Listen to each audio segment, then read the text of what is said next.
Hola, ¿qué tal amigos? ¿Cómo están? Muy buenas noches. Yo soy Esdras Chabot y esto es Dinero y Poder.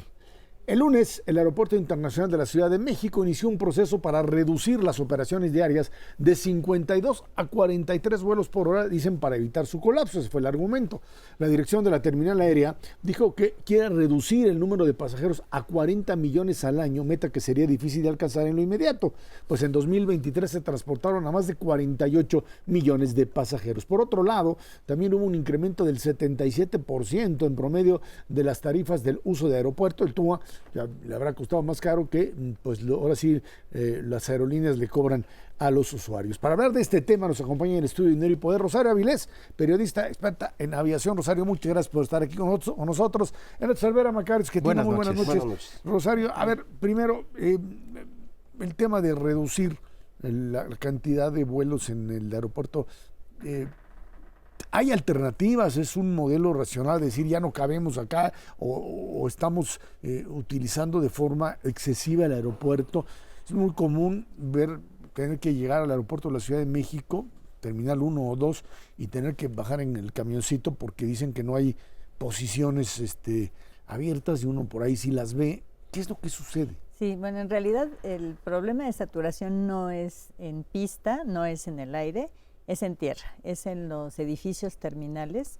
Y bueno, yo sí creo que había otras alternativas para mejorar este tema de la saturación, porque hay espacios en el aeropuerto que se podrían haber habilitado, como cuáles. Bueno, pues hay varios hangares que ya se desocuparon, el de Aeromar, el de Aviaxa, 2 o 3 que tenía Aviaxa, otros que se han quedado pues vacíos y que realmente podrían haber sido habilitados para eso. Me parece que esta decisión de limitar los slots, en primer lugar, el año pasado ya se limitaron 15%, y ahora con esta nueva reducción estamos hablando de un 30% menos de operaciones en el aeropuerto. Y la verdad eso sí le va a pegar muy duro a la aviación, porque el aeropuerto de la Ciudad de México es el centro de conectividad más importante que tenemos. Es la primera ruta que se negocia siempre de Ciudad de México, y el aeropuerto, la ciudad más importante del país con el que se está negociando. Es también pues el centro neurálgico de la aviación y un gran centro de conectividad de los que vienen de fuera, los que viajan hacia el interior de la República y viceversa. Entonces, con esta reducción, la verdad es que estamos desconectando al país. ¿Por qué? Porque se parte de la idea de que esa reducción va a hacer que el Aeropuerto Internacional Felipe Ángeles tenga más vuelos. Esto se ve muy improbable. ¿Qué es lo que va a suceder? Las aerolíneas tienen que cortar los vuelos nacionales, no los internacionales no van a sufrir menoscabo, excepto que en el futuro ya no va a poder haber más vuelos internacionales. Pero los nacionales sí hay que reducirlos en ese 30%. ¿Y cuáles son las rutas que se van a quedar? Pues las más rentables. Y las más rentables, pues ya lo sabemos, ¿no? O sea, Tijuana, Guadalajara, Monterrey, Cancún, Vallarta, Oaxaca. Lo que va a suceder es que las rutas menos rentables, que son pues los Durango, Tepic, San Luis, Zacatecas, León, exacto, esos pues van a haber menos frecuencias o van a quitar los vuelos porque tienen menos pasajeros, son rutas menos rentables. Y si además las mudamos a la IFA, si de por sí es difícil, ¿no?, que haya pasajeros, es más rápido llegar a veces en auto. Entonces, pues vamos a estar desconectando aeronáuticamente al país. Entonces, me parece que no debió haberse hecho. Había otras maneras de enfrentar esta saturación en tierra, porque además así está planteado. De acuerdo a los estándares de la Organización de Aviación Civil Internacional, la capacidad de pista sigue siendo la misma, 61 operaciones por hora. Pero entonces, a ver, en el aeropuerto de la Ciudad de México, que yo me acuerde, llegamos a tener más de 50 millones de pasajeros año. Es más, apuntábamos a llegarle a los 60. Bajarnos a 40 es verdaderamente una locura, y sobre todo si no es, no tiene que ver con cuestiones de seguridad, porque aparentemente sigue siendo seguro. Es una decisión pues verdaderamente irracional. Es como decir, por decreto, lo cual no tiene mucho sentido económico en un proceso de expansión, cuando viene pues digo, un proceso de nearshoring en donde las nuevas empresas que se establezcan en México, ¿qué van a hacer? O sea, van a volar vía Cancún, van a volar vía Monterrey, ya se están sustituyendo el hub que representaba la Ciudad de México por otros hubs. Es que es la necesidad que decías de hacer que el Felipe Ángeles finalmente funcione, ¿no? Funcione a como haya lugar. Y por otro lado, el problema de desconectar a la Ciudad de México es que ese hub que se fue creando, porque hay que entender que eso es un aeropuerto, o sea, hay aeropuertos que son de destino, pero el de la Ciudad de México era fundamentalmente un hub, un centro de conexión. Exacto, un centro que recibe y que luego distribuye. Y que eso lo que hace pues es que haya una gran capacidad de conectar al país con el exterior y al exterior dentro del país y dentro del país también. Que era el proyecto usuarios. Texcoco, incluso en su momento determinado. ¿No? Así es, en su momento, exacto. Sí, y lo que haces es hacer inviable el lugar, precisamente. Digo, esto evidentemente va a tener una repercusión importante sobre las tarifas. Exacto, O sea, exacto. en el momento en que lo haces más chico, escasea la oferta y por definición suben los precios. Si encima de todo aumentas el TUA, pues lo que estás haciendo es ahorcando. Ahora, el tema de la TUA en sí no sube tanto. Lo que está subiendo en 77% son los servicios, digamos, aeroportuarios, que son el derecho de aterrizaje, lo que es la tarifa de pernocta y el uso de plataformas. Eso es lo que sube 77%. Y esos le pegan directamente a las aerolíneas. Que se lo trasladan que lo trasladan directamente al usuario. Eso, pues, sin duda, así es, ¿no? Ahora, la TUA no sube porque también sirve nada más para pagar los bonos del aeropuerto que no se construyó, así que tampoco sirve para nada. Está, digamos, asociado a ese proceso. Pero los costos adicionales de los servicios dependen mucho en este momento de esta necesidad también de parte de la administración del aeropuerto de la ciudad de apoyar a su jefe que quiere que vayan a volar al Felipe Ángeles. Sí, es decir, claro. Esa es la razón de fondo. Pero los servicios en el aeropuerto de la Ciudad de México se han deteriorado de manera muy notable. Así para es. quienes, como un servidor, tiene que estar volando con frecuencia, es muy claro el deterioro. Pero por ese deterioro, en lugar de hacerte una rebajita, lo que están haciendo es aumentar 77%. Entonces, con toda claridad, esta es una conspiración desde el poder para que funcione el aeropuerto que ellos hicieron, que es un aeropuerto absolutamente inútil para convertirse en un hub. Ese es el problema. Sí, por lo pronto no va a poder convertirse. O sea, los aeropuertos tienen su tiempo de maduración y esto va a tardar su tiempo. O sea, necesitan posicionarlo. Es un aeropuerto que regionalmente puede ser interesante. Sí, el gran aeropuerto de Ecatepec. De Sí, Pachuca. bueno, y está cerca del Arco Norte, o sea, sí podría haber, sí hay población alrededor que podría usar los servicios aeroportuarios, pero esto lleva un tiempo. Y en este momento es muy poco accesible, tanto económica como logísticamente, para los pasajeros que están en la Ciudad de México. Es complicado llegar y muchas veces pues va a convenir más irse en auto que usar el aeropuerto. ¿Por qué no ha resurgido, por ejemplo, Toluca? Toluca está, digamos, más cerca de la población que utiliza más intensivamente los aviones. Está mejor conectado, la verdad es que se hacen 20 minutos de la parte oeste de la Ciudad de México al aeropuerto de Toluca y no 1 hora y media para llegar al Felipe Ángeles. ¿Por qué no ha crecido el Pues número? hay una intención también de que no crezca mucho, sino que también hay cierto apoyo del gobierno para váyanse a la IFA y no váyanse. Aunque en el caso de Toluca tenía problemas serios, digamos, de Hay la otro altitud, problema, la altura exacto, y la neblina permanente que de alguna forma obstaculizaba el crecimiento de los vuelos, pero que pues de poder funcionaba. Aquí el debate es si lo que habría que hacer es aeropuertos chicos o otra vez. La idea de un aeropuerto como el de Texcoco, un hub, una institución, digamos, por llamarla así, de interconexión, o seguirse manejando con un aeropuerto como el de la Ciudad de México, en donde parecería ser también las terminales ya están muy deterioradas. Sí, tal, claro, ¿no? Por la falta de recursos, precisamente porque la TUA, es así, la tarifa de uso de aeropuerto que pagan los usuarios, es la que se está destinando al pago de los bonos, ¿no? Que de aquí al 2047 son $420 millones anuales. Para salir un poquito de esto y verlo en la perspectiva de la industria aeronáutica mexicana, se están combinando varios fenómenos bastante complicados, ¿no? Es decir, además de este asunto que estamos platicando del aeropuerto, se le ocurrió también al señor presidente resucitar Mexicana, sí. Con aviones que no son de pasajeros, que tuvieron que medio adaptar, que no pueden aterrizar donde deben, pero pues esto, me imagino, pone en problemas a las aerolíneas. Y luego, recientemente, este problema con los 737 MAX 9, creo que son los que fallaron, que pues le pega duro a Aeroméxico porque una cantidad importante de sus aviones los tiene que bajar para que les pongan el tornillo que les falta. Entonces, ¿cómo se ve el escenario para este año en las aerolíneas mexicanas? Bueno, hay que mencionar otro problema que tienen los Airbus 320 son los de Viva y de Volaris, que tienen los motores Pratt & Whitney. ¿Tienen los motores, perdón? Pratt & Whitney. Son motores de esta empresa que es una desarrolladora de motores. Hizo un modelo nuevo, TFT, que con esta idea de innovar y todo, no salió como ellos habían pensado.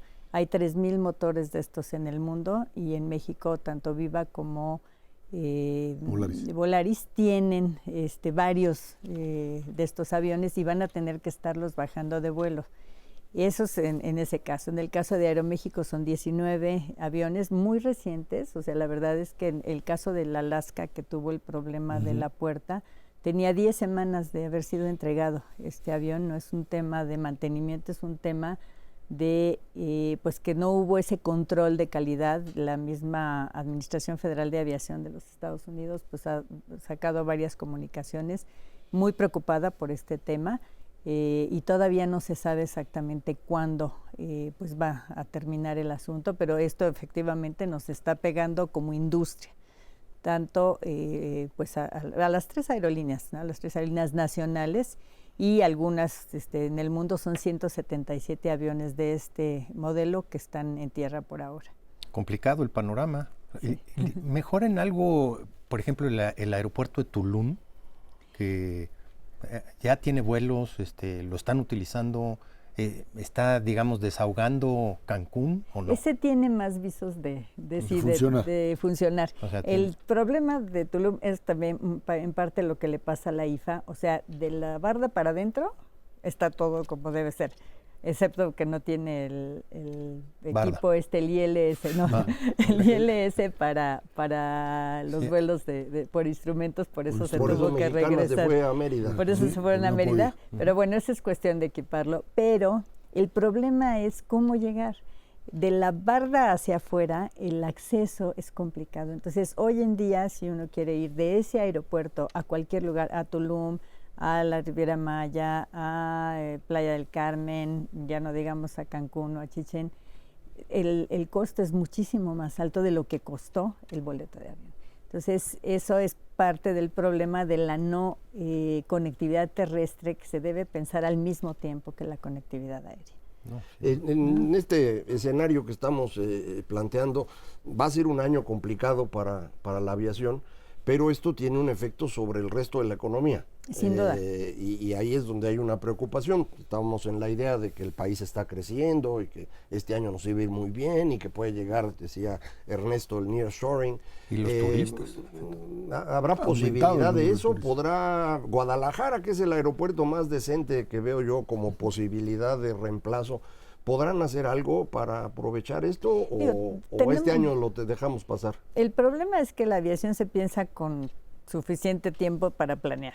Entonces, sí hay lugares que son muy buenos aeropuertos: Monterrey, Guadalajara, Cancún, Tijuana. Pero no es una cosa de que de aquí a dentro de 3 meses ya lo resolví. Eso va a costar años. Y eso va a pegarle, sin duda le pega a la economía. Todavía no hemos calculado cuáles van a ser los daños de este rompimiento de la conectividad con la Ciudad de México, y creo que va a ser fuerte el impacto. En todo caso, estaríamos pensando que para las propias aerolíneas, el negocio de las aerolíneas siempre es un negocio muy raro. Todo el tiempo quiebran, todo el tiempo desaparecen. Parecería ser que las condiciones, a pesar de que los números de turismo en México han aumentado de manera importante, pues estamos en un cuello de botella muy grande, ¿no? Así es, parte del problema es que, yo lo he dicho muchas veces, estamos estrangulando a la gallina de los huevos de oro, que se llama Aeropuerto Internacional de la Ciudad de México, y esto va a afectar a nuestras aerolíneas sin duda. Y ya para, digamos, en un corto plazo, podríamos pensar que este aeropuerto tendría que, pues, hay quien dice ser sustituido por otro, hay quien dice, pues no se puede ahorita rearmar Texcoco, quién sabe qué vaya a pasar, pero lo pronto es que hay que meterle lana al aeropuerto de la Ciudad de México, porque si no, vamos prometidos. Así es, sin duda. Ojalá que lo hagan y pues ya después estaremos planeando el siguiente aeropuerto. Bueno, pues así es como estamos. Rosario Avilés, periodista especialista en aviación, muchísimas gracias por estar aquí con nosotros. Muchas gracias a ustedes por la invitación. Bueno, gracias, dámonos una pausa. Esto es Dinero y Poder.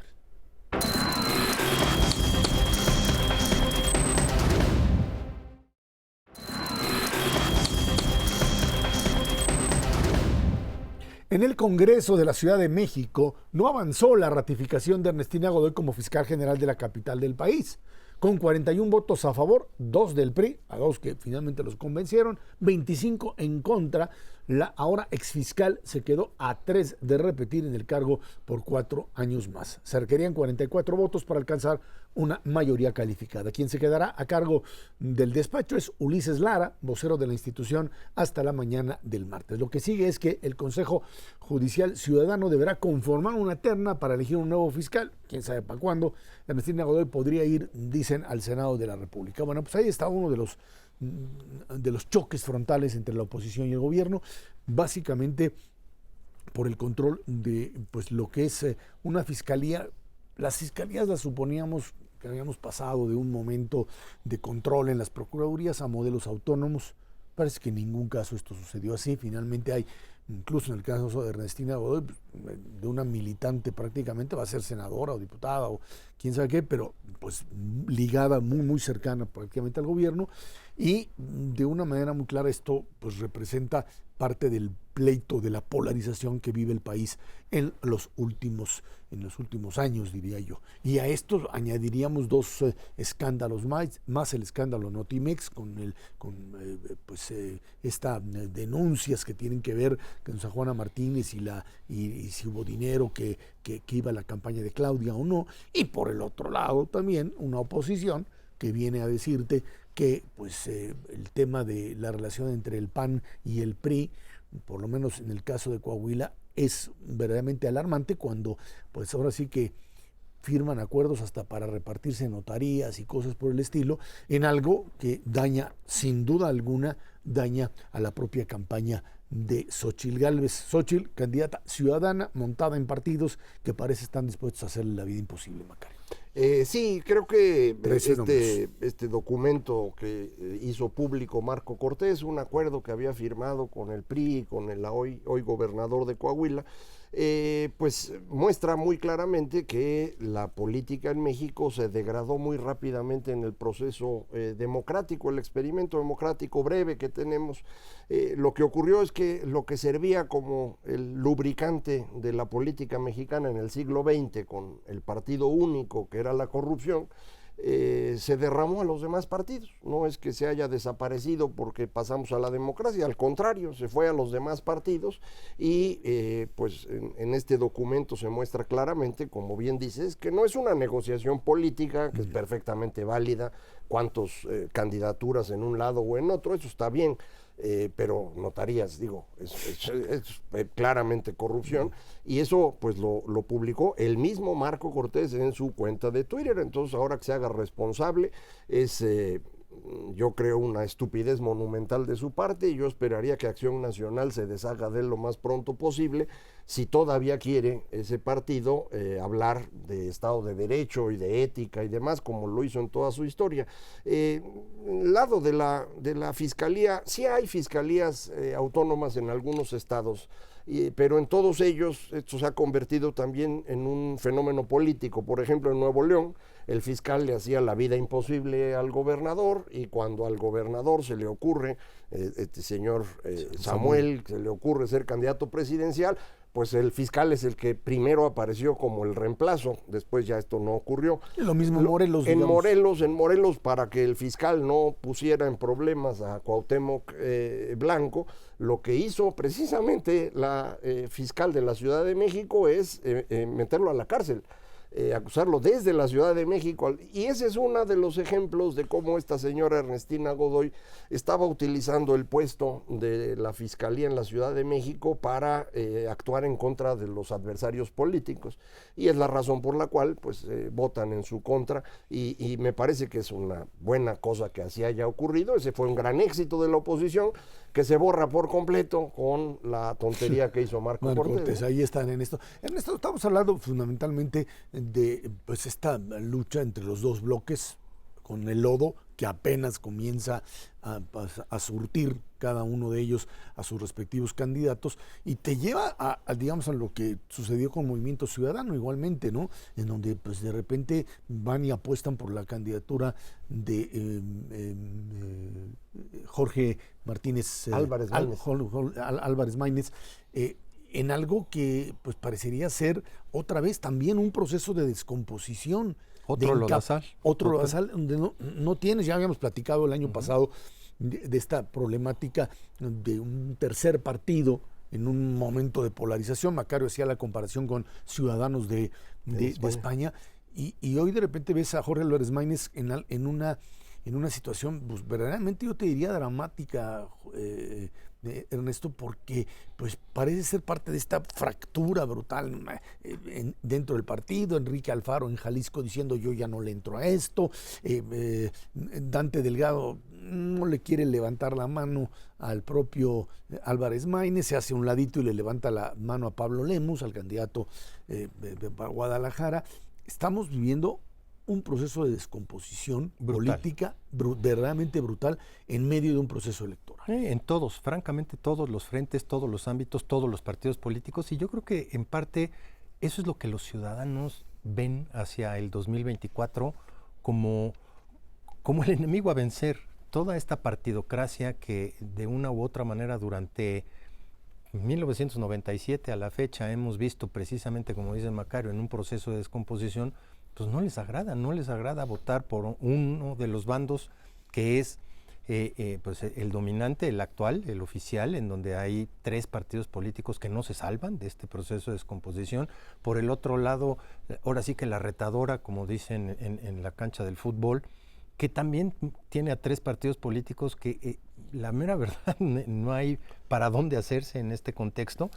Y bueno, el Movimiento Ciudadano, que de una u otra manera también tiene un proceso verdaderamente terrible, en donde pues inicialmente ellos mismos habían dicho que estaban irrumpiendo y haciendo una disrupción brutal del proceso político, y que simplemente no hay nada, y que hoy por hoy está en peligro de extinción su partido, y veremos en el 2024 pues cuántos votos le restan, porque no creo que alcance para cómo va este proceso con las luchas internas, y a final de cuentas yo te diría, los que se quedan y se aíslan como Enrique Alfaro no se salvan tampoco de este proceso. Es que quizá Alfaro lo que vaya a hacer finalmente terminar apoyando a Xóchitl en una de esas, bajo el principio de que pues de este lado no tengo absolutamente nada. Es un proceso, digamos, de resquebrajamiento del propio partido, ¿no? Es correcto, pero ellos mismos lo buscaron, ellos mismos lo solaparon con la candidatura de Samuel, y va a ser difícil inclusive que ganen algún tipo de presidencia municipal en cualquier lado,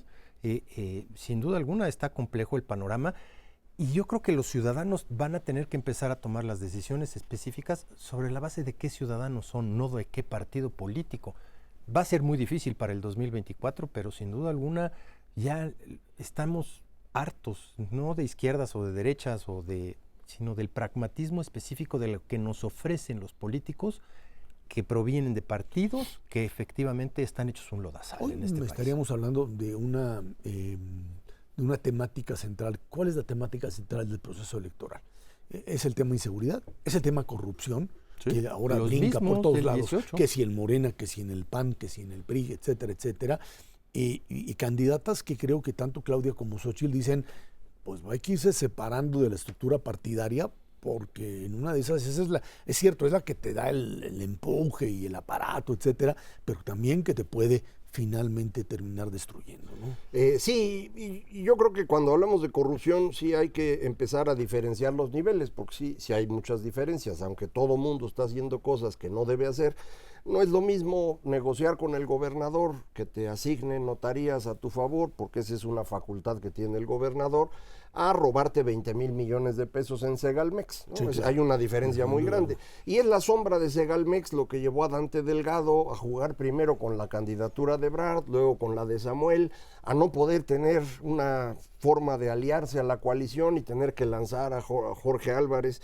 Entonces, pues la corrupción le pega también duro a Movimiento Ciudadano, pero es indudable que el sumum de la corrupción es Morena, ahí no hay duda.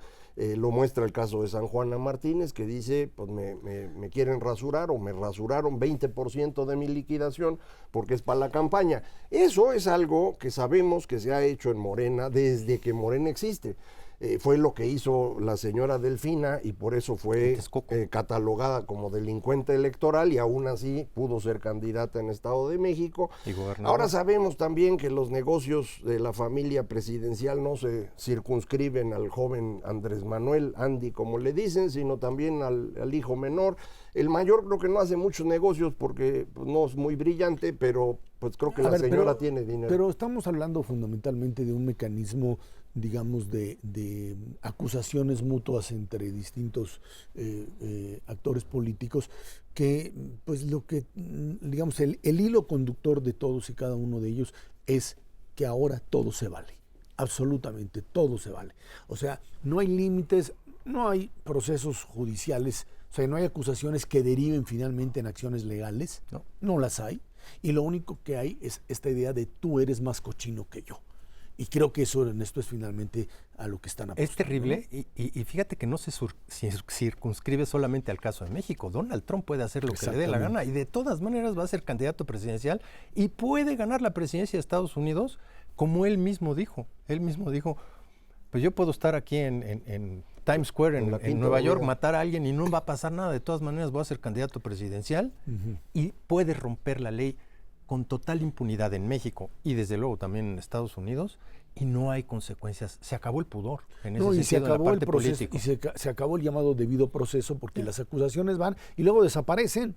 Nadie se acuerda, viene la siguiente y bueno, estás entrando en un nivel básicamente de un choque que quién sabe finalmente en términos de la disputa del poder a dónde nos puede conducir. Vámonos a una pausa y de regreso platicamos con usted el tema de las pensiones. El presidente de la República propone otra reforma.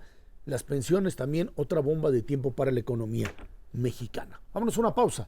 Esto es Dinero y Poder.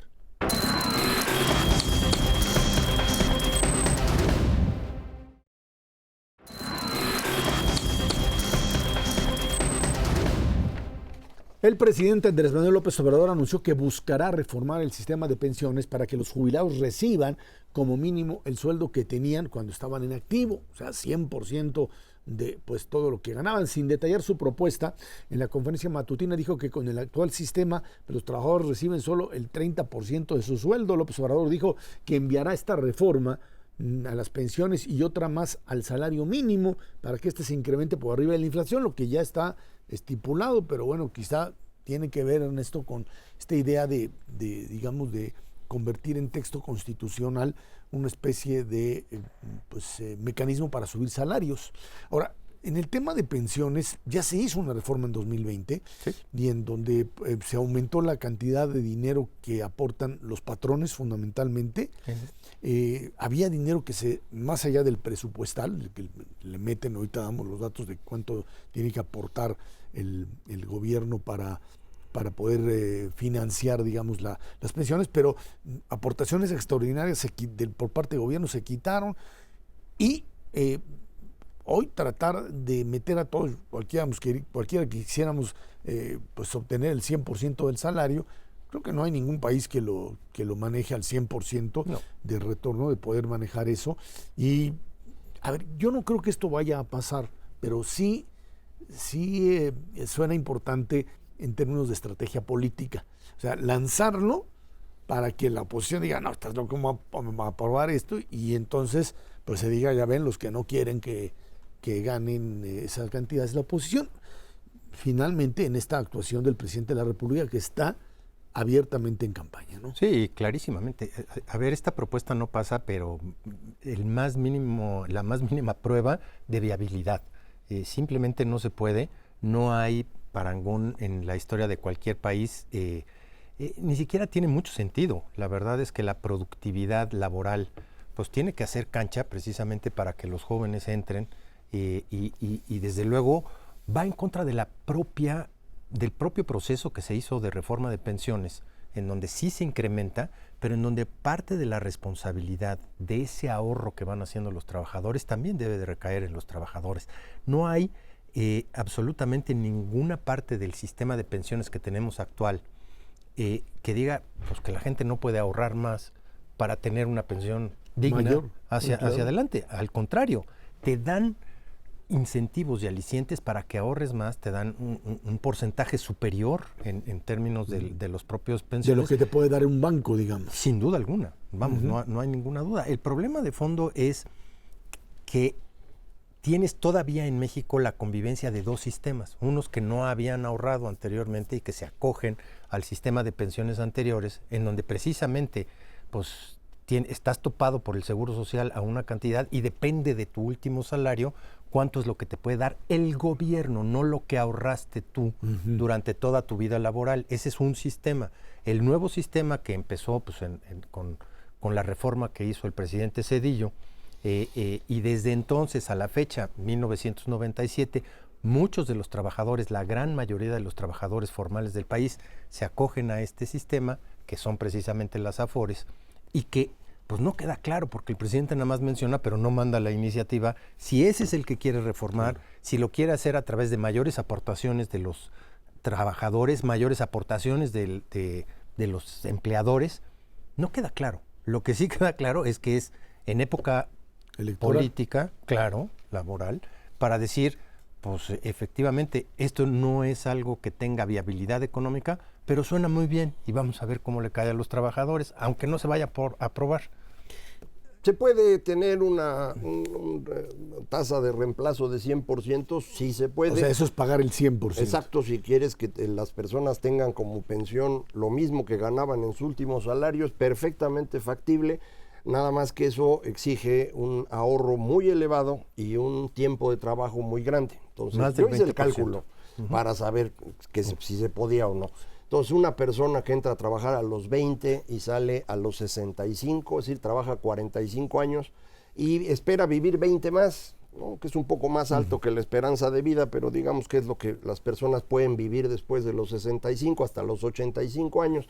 ¿Cuánto tendrían que ahorrar cada mes para poder tener este reemplazo de 100%?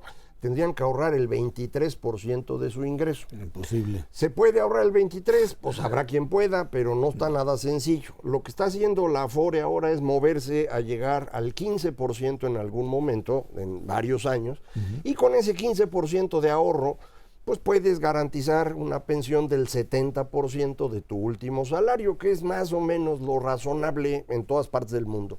Ese 15%, ¿quién lo paga? Pues dicen, lo va a pagar los empresarios. Y ahí hay un fenómeno que los economistas llaman incidencia. No importa a quién esté pagando, a quién le cuesta al final es lo relevante. Y al final a quién le cuesta al trabajador. Si el empresario paga 2 o 3 o 4 puntos más, lo que está haciendo es que para él el costo de un trabajador está subiendo 2, 3 o 4 puntos. Entonces, un amigo del auditorio que gana 100 pesos, la empresa que lo contrata le está costando 140 pesos.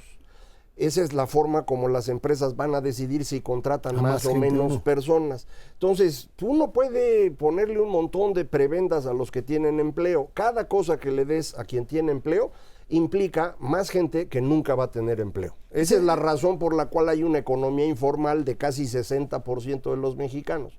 Porque tú pusiste las leyes laborales tan rígidas en este país que para contratar una empresa cuida muchísimo. Claro. Y entonces la gente pues no va a encontrar espacio y se va a vender tamales o se pone a trabajar pues en la construcción, pero sin tener ni permiso, ni seguro, ni nada.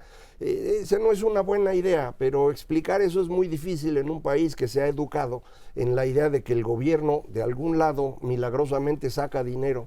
Eso no ocurre. Entonces, cada decisión de estas puede ser realmente terrible. México necesita una reforma de pensiones, no hay duda, pero exactamente en la dirección opuesta a lo que el presidente está anunciando. El tema, pero nada más en esto, el tema de Afores, además, siempre ha sido muy tentador para los políticos, la cantidad de dinero que hay ahí para tratar de moverla más allá. Tentador sí es una cantidad de dinero impresionante, pero no es de ellos, es de los trabajadores, es lo que ahorraron los trabajadores durante los últimos, el tiempo que lleven trabajando. Esa lana es precisamente para pagar sus pensiones, no es de ningún partido político, no es del gobierno, es de los trabajadores y es intocable, porque si no, entonces sí entramos en un proceso pues verdaderamente desastroso. Ahora, si esta propuesta lo que trae implícito es un aumento del dinero que tiene que pagar el gobierno para las pensiones de los trabajadores, eso sí es, para que veas, un desastre fiscal desde ahorita. Y el solo anuncio realmente pondría a las calificadoras a temblar. Pero no le hicieron caso, o sea, como que se dieron cuenta que las calificadoras que esto era rollo de campaña, ¿no? Porque pues sí, porque no hay otra manera de explicar, porque realmente si vas al corazón, no solamente de las Afores, de muchas instituciones financieras del país, los bancos, los grupos financieros, lo que tú quieras. Simplemente, bueno, hasta los grandes proyectos de inversión en los cuales las Afores tienen invertidas una muy buena parte, también los pones a temblar, porque no puedes tocar ese dinero. Ese dinero simplemente está ahí para multiplicarse y que efectivamente puedas tener una tasa de retorno cuando te jubiles, de acuerdo al salario con el que trabajaste. Decían que la idea era que el gobierno volviese a administrar las Afores. ¿Qué significa eso? ¿Significa poder meterle mano? Eso es lo que se entendería de lo que él anunció. Es una razón por la cual no puede pasar. Esto es un cambio legal muy profundo que no es así simple de hacer. Entonces, aparte, yo pienso que no ocurriría, pero pues el chiste, como decías, es usarlo para el discurso y para el drama y demás. El problema de México en las pensiones es que lo que tenemos que pagar cada año es mucho y no nos alcanza.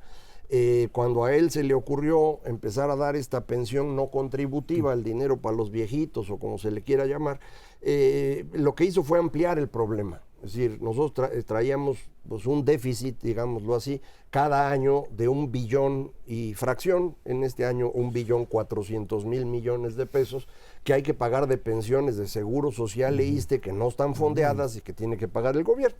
Le sumó 600.000 millones más con las no contributivas. Entonces ahora son 2 billones de pesos lo que hay que pagar, que no por coincidencia es justamente el tamaño del déficit que tendremos en este año. La deuda se va a incrementar en 2 billones de pesos para pagar las pensiones de este año, lo cual significa que al año siguiente habrá que incrementarlo en 2.100.000 o 2.200.000.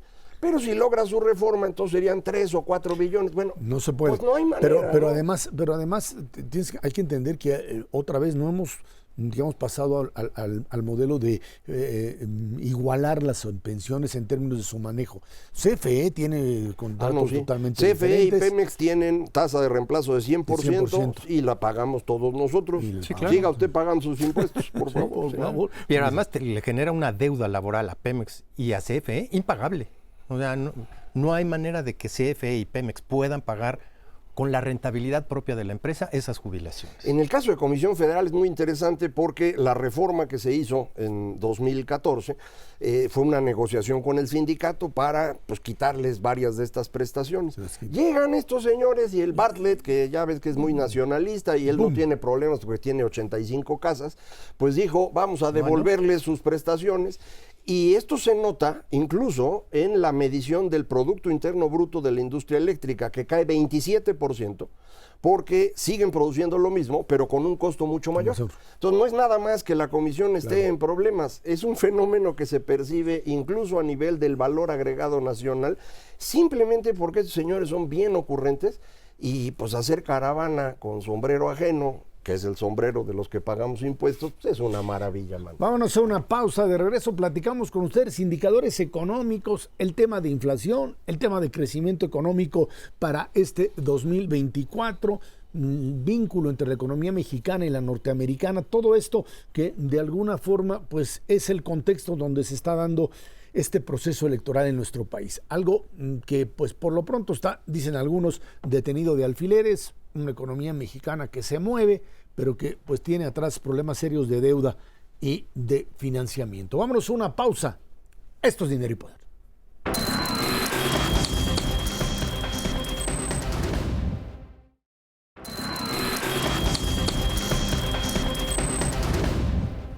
La inflación en el país cerró en diciembre con un alza de 0.71% respecto a noviembre para ubicarse en 4.66% a tasa anual. La subyacente 5% anual y 0.44 de un mes a otro. La no subyacente es la que se queda en 3.39 anual. El incremento es de 1.53 al mes. Por otro lado, la confianza del consumidor retrocede en diciembre, 0.4, está en 43, luego de que en noviembre registraron un alza de 1.04.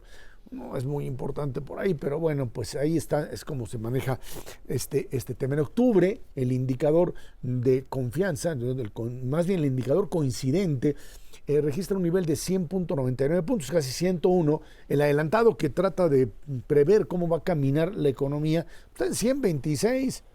Está bien, ¿no, Macario? Pues si consideras que valía 100 en 2018. Está a 126, ya vamos para adelante, ¿no? Bueno, no ya vamos avanzando un poquito. A ver, estamos hablando de crecimiento económico para este año 3.4. Eso dicen algunos, otros dicen otra cosa. Por ejemplo, el Fondo Monetario Internacional estima que Estados Unidos este año crecerá un poquito más de 1% y México no llegaría al 2%. Esa es la estimación del fondo. Están medio mal. No, yo creo que tienen razón si ocurre lo de Estados Unidos. Es decir, la esencia ahorita de lo que pasa en México es que pasa en Estados Unidos. Pero Estados Unidos está por arriba del 2%, ¿no? Depende del momento en el que uno mide. La industria estadounidense no le está yendo bien. Las manufacturas están en terreno negativo ya. Por eso las nuestras también están en terreno negativo. Lo que ha mantenido a la economía estadounidense es el inmenso gasto del gobierno que han tenido que ir controlando porque también ya no les alcanza. Y lo que le quedaba a la gente disponible de los cheques que les mandaron durante la pandemia. Pensamos, por las cifras, que para marzo se acaba el dinero disponible en Estados Unidos, de lo que tenían ahorradas las personas, y entonces pues se caerá el consumo. Todo el mundo estaba esperanzado en que para ese mismo marzo la Reserva Federal bajara sus tasas de interés y esto permitiera la reactivación, pero el dato de inflación no solo salió más alto en México, salió más alto en Estados Unidos. Y esto hace un poco más complicado que realmente bajen la tasa en marzo. Si mantienen su tasa elevada, pues entonces sí se va a dificultar todo. En marzo tenemos también el supermartes, que es el día en el que se decide casi por completo la candidatura del Partido Republicano. Y pues si ahí el señor Trump logra establecerse como el candidato de ese partido, para México empieza la tragedia. A partir de ahí nos agarran otra vez de... Back to the future. Sí, ya amenazó que en cuanto gane va a poner un arancel de 10% a todas las importaciones estadounidenses. Si los mercados le creen a Trump esto y creen que puede ganar, pues entonces a partir de marzo empiezan los golpes contra las finanzas nacionales, las nuestras, y ahí es donde pues la puerca torcerá el rabo. Complicado el panorama. La verdad es que lo que se aprecia es que la inflación es terca pero necia y lo fundamental hacia adelante, que ya lo vivimos durante la pandemia, todo este problema gigantesco de las cadenas de suministro, se puede repetir en el 2024. Está habiendo muchos problemas derivados del conflicto árabe-israelí o palestino-israelí en el tráfico del canal de Suez. Le está pegando al costo de transportar mercancías en el mundo y ahora sí que como se dice por ahí, éramos muchos y la abuela parió. El problema del canal de Panamá está siendo muy serio. La sequía que pues, ha permitido, se ha permeado a lo largo y ancho de toda América en general, pero muy específico en Centroamérica, en México y en los países del norte, del Cono Sur, Colombia, Venezuela, está terrible. Tan terrible que está secando el canal de Panamá. No hay suficiente agua para inyectar y llevar a los buques a una altura para que puedan pasar de un océano a otro. Las dos cosas combinadas al mismo tiempo sí pueden tener otra vez un impacto muy fuerte sobre el costo de la transportación, que ya más o menos se había controlado en el 2022, 2023, pues otra vez le está pegando al fenómeno inflacionario, y eso hace prever exactamente lo que dijo Macario. Vamos a tener tasas de interés elevadas durante prácticamente todo el 2024, y en ese contexto pues hay que esperar esta parte de crecimiento de Estados Unidos. Muy probablemente 1% sea un escenario optimista. Todo el mundo está contento porque pues sigue el consumo de los estadounidenses creciendo a todo dar, pero el crecimiento de la oferta, eso es lo que te va a pegar en inflación, porque está más baja de lo previsto. Y a final de cuentas veremos si la guerra geopolítica que trae China y Estados Unidos también le pega como un elemento adicional al costo de las mercancías. A ver, este es el último año del sexenio de López Obrador, y uno diría, a ver, ha habido crecimiento los últimos 2 años, o sea, este termina en 3.2, 3.4, el anterior terminó, el 22 terminó en 3%, ¿sí? 3 y cacho también. Uno diría, bueno, tienes una tendencia arriba del 2% de lo que era comúnmente. Pero en 2020 te caíste mucho. Por el tema de la pandemia. Sí. Pero ahora, aquí la discusión es no si esto ha crecido más o menos, si tú puedes mantener un crecimiento del 3% en forma sostenida, porque eso es, digamos, lo que diría la apuesta que haría el gobierno actual y la que su candidata va a seguir manejando. O sea, ahora ya estamos en el 3%. ¿Esto se puede? No se puede. La tasa de crecimiento promedio de México de 1980 al 2018 fue 2.2, y el de 2018 o 2019 en adelante, esa tasa se desploma. El problema importante aquí es que la inversión se desploma también. Tuvimos una contracción brutal de la inversión en 2020, pero ya venía desde 2019, una vez que se le ocurrió al señor presidente lo del aeropuerto, empezó a haber problemas en inversión. Y en este momento, aún con todo lo que el Tren Maya ha impactado en las cuentas, que yo sigo pensando que es un fraude de la Secretaría de la Defensa, pero bueno, con todo y eso, no hemos alcanzado en el promedio de este sexenio el nivel que teníamos en 2018. Es decir, invertiste mucho menos. Esto significa que el capital instalado que hay en México hoy es inferior al que había en 2018. Si tú tienes menos capital, pues tu crecimiento potencial es menor. Entonces, ¿cuánto puede crecer la economía mexicana en condiciones normales? Los sabios dicen que más o menos 1,5. Entonces, tú dices, ¿podemos crecer 3% anual? No, puedes crecer 1,5.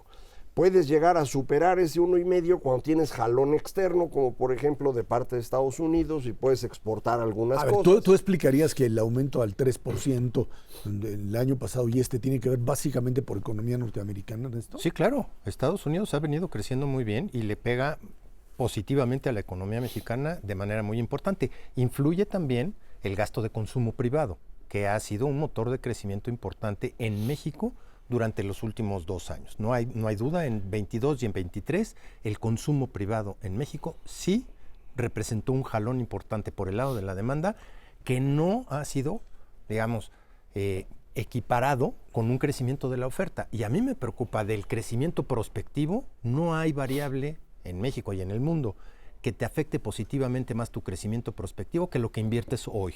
Si no inviertes hoy, simplemente no vas a poder crecer en el futuro. Ese es un problema serio. El crecimiento en el consumo que acaba de explicar Ernesto ocurre prácticamente por completo en bienes importados. ¿Sí? No crece el consumo de bienes nacionales, y el consumo de servicios está hoy por debajo de como estaba en 2018. Entonces, todo lo que estamos comprando nuevo viene del exterior. Eso no te genera una dinámica interna propia. El crecimiento de la inversión, pues o es maquinaria y equipo importado, o es estos datos de construcción que sigo pensando que son ficticios. Entonces, pues por donde le veas, lo que crece depende de Estados Unidos, lo que nos mandan de remesas, lo que exportas de agropecuarios, lo que exportas de manufacturas. Que entra de turismo. Y tienes ahí el problema de que con el tipo de cambio que tenemos hoy, 17, que todo el mundo celebra, pues está carísimo venir. Entonces los datos de viajeros internacionales, aprovechando que mencionó Ernesto el turismo, los últimos datos de viajeros internacionales son los de octubre. Hay una caída en el número de personas que vienen y cuánto gastan, porque pues ya no alcanza, y en cambio hay un crecimiento brutal del número de mexicanos que sale a viajar y que gasta más en primera, ¿no? Como Fernández Noroña y cosas por el estilo. Se alcanza. Está problemado. Ahí está. Hay quien habla de la posibilidad de que la recesión en Estados Unidos no se dé. No se dio en el 2023. No va a ser recesión muy probablemente. Ya no se dio, pero sí por lo menos un bajón. Es lo que dicen, un aterrizaje suave. Suave. Yo no sé hasta tipo 737 con la ventanilla hecha pedazos. Herrera Macarios, que tiene muchas gracias. Gracias a usted que nos ve y nos escucha aquí todos los jueves, 10 de la noche, en el 11, Dinero y Poder. Muchísimas gracias y muy buenas noches.